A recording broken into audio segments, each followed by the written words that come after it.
वो रास्ता दिखाने जा रहा हूं जिससे तुम वही इंसान बन सको। ये कोई बनावटी नाटक नहीं है, न ही कोई नकली मुखौटा पहनने की बात। ये उन गहरे इंसानी दिमाग के बुनियादी ट्रिगर्स को जगाने की कला है जो हर किसी के भीतर पहले से मौजूद हैं। ये तरीके कोई चालाकी नहीं है, न ही ये सतही मोहब्बत का खेल है। ये है असली प्रभाव की ताकत, सच्ची, गहरी और इतनी जबरदस्त कि लोग तुम्हें भूल ना पाए। ये वही तकनीकें हैं जो सबसे करिश्माई लोग इस्तेमाल करते हैं। वो बड़े बड़े स्पीकर्स जो एक बार बोलते हैं तो लोग सुनते रह जाते हैं। वो लीडर जो कमरे में आते ही हवा का रुख बदल देते हैं। लेकिन एक बात साफ कर दूं, ये कोई खिलौने नहीं है, ये ताकतवर औजार हैं। अगर तुमने इनका गलत इस्तेमाल किया तो नतीजे उल्टे भी हो सकते हैं, मगर सही ढंग से इस्तेमाल करो तो लोग सिर्फ तुम में दिलचस्पी नहीं लेंगे, वो तुम्हारी मौजूदगी के दीवाने हो जाएंगे। तुम उनके लिए वो शख्स बन जाओगे जिसके बिना कुछ अधूरा सा लगता है, जो पहली नजर में उल्टी लगती है। ज्यादातर लोग सोचते हैं कि अगर मुझे पसंद किया जाना है, अगर मुझे दूसरों का ध्यान चाहिए, तो मुझे अपनी सबसे शानदार बातें, अपनी उपलब्धियां, अपनी चमक दिखानी होगी। लेकिन यह गलत है। सच तो यह है कि लोग परफेक्शन से नहीं जुड़ते, वो रहस्य, विरोधाभास और सच्चाई की तरफ खींचते हैं। इसे कहते हैं रिवर्स हाईलाइट इफेक्ट। ये एक ऐसा तरीका है जो बहुत सूक्ष्म है, लेकिन इसका असर गजब का होता है।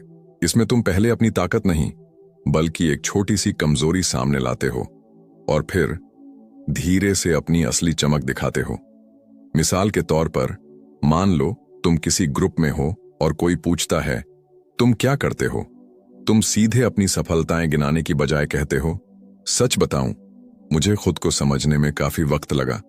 मैंने तो कॉलेज भी 2 बार छोड़ा था, लेकिन फिर मुझे वो चीज मिली जो मेरे लिए बनी थी। बस यही वो पल है, वो छोटी सी कमजोरी, वो सच्चाई का पल। यहीं लोग तुमसे जुड़ते हैं। तुम इंसान लगते हो, कोई चमचमाती मशीन नहीं। और जब तुम इसके बाद अपनी ताकत, अपनी सफलता बताते हो, तो उसका असर 10 गुना बढ़ जाता है। क्यों? क्योंकि दिमाग को एक जैसी चीजें नहीं, बल्कि कंट्रास्ट याद रहता है। साइकोलॉजी में इसे प्रेटफॉल इफेक्ट कहते हैं। यह तुम्हें एक गहरी, सच्ची कहानी वाला इंसान बनाता है, न कि कोई बनावटी हाईलाइट रील। तुम इसे कहीं भी आजमा सकते हो, चाहे डेट पर, इंटरव्यू में या किसी आम बातचीत में। अब अगला तरीका है जो इतना शांत और लगभग छुपा हुआ है कि लोग इसे नोटिस भी नहीं करते, लेकिन इसका जादू गजब का है। इसे कहते हैं मिरर एंड डिले। लोग उनसे प्यार करते हैं जो उन्हें उनके जैसा महसूस कराते हैं, जो उनकी एनर्जी, उनके अंदाज को समझते हैं। लेकिन गलती ये होती है कि लोग जल्दबाजी में सामने वाले की नकल करने लगते हैं और ये बनावटी लगता है। तो इसे सही करने का तरीका क्या है? पहले 2-3 मिनट बस सामने वाले को गौर से देखो। उनकी एनर्जी, उनके बोलने का लहजा, उनके हाव भाव, सब कुछ नोटिस करो। फिर धीरे धीरे उनकी वाइब को अपनाना शुरू करो। लेकिन असली जादू है वर्बल मिररिंग में थोड़ा रुकने का। मिसाल के तौर पर, मान लो कोई कहता है, मैं बहुत थक गया हूं, बिल्कुल बर्न आउट हो चुका हूं।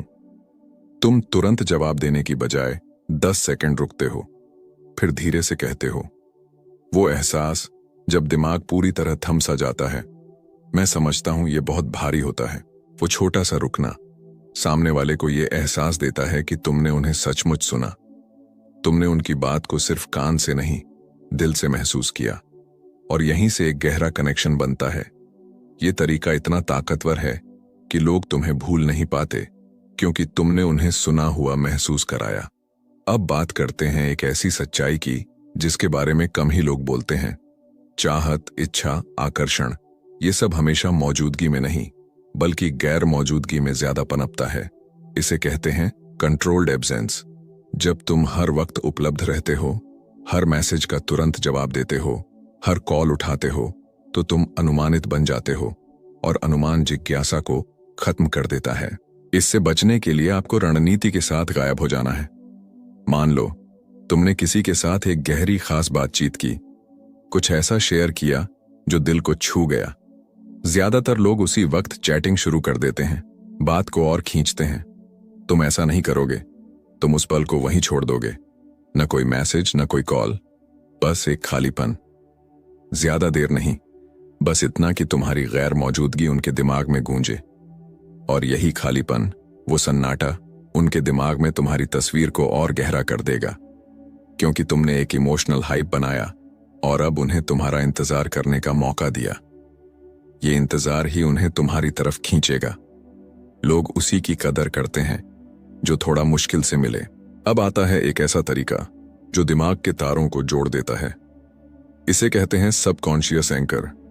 हमारा दिमाग हमेशा चीजों को जोड़ता है, आवाजों को, एहसासों को, खुशबुओं को, लोगों को। क्या होगा अगर तुम जानबूझकर किसी के दिमाग में एक पॉजिटिव एंकर बन जाओ?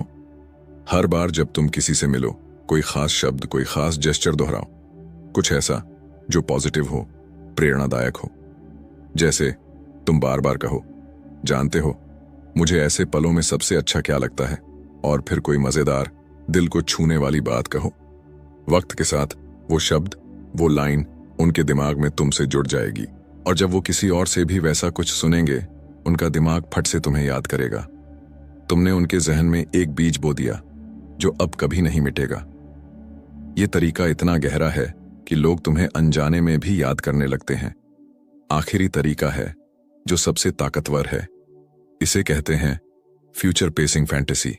ये इसलिए खास है क्योंकि ये सिर्फ आज पर नहीं बल्कि भविष्य पर असर डालता है। इसका इस्तेमाल थेरेपी में, सेल्स में, लीडरशिप में और हाँ, आकर्षण में भी होता है। बातचीत के बीच में तुम धीरे से एक ऐसी तस्वीर बनाते हो, एक ऐसा भविष्य दिखाते हो जिसमें तुम और वो शख्स साथ हैं। जैसे तुम कहते हो, सोचो एक ऐसा वीकेंड जहां हम पहाड़ों में खो जाएं, न फोन न नेटवर्क, बस सुकून और हम। ये सुनते ही उनका दिमाग उस तस्वीर में खो जाता है। अब तुम सिर्फ एक इंसान नहीं, उनके सपनों का हिस्सा बन गए हो। और इंसानी दिमाग सपने और हकीकत में ज्यादा फर्क नहीं करता। वो तुम्हें उस खूबसूरत भविष्य के साथ जोड़ लेता है। ये तरीके सिर्फ ट्रिक्स नहीं हैं, ये इमोशनल चाबियां हैं जो लोगों के दिल और दिमाग के ताले खोलती हैं। इनका इस्तेमाल सोच समझ कर करो।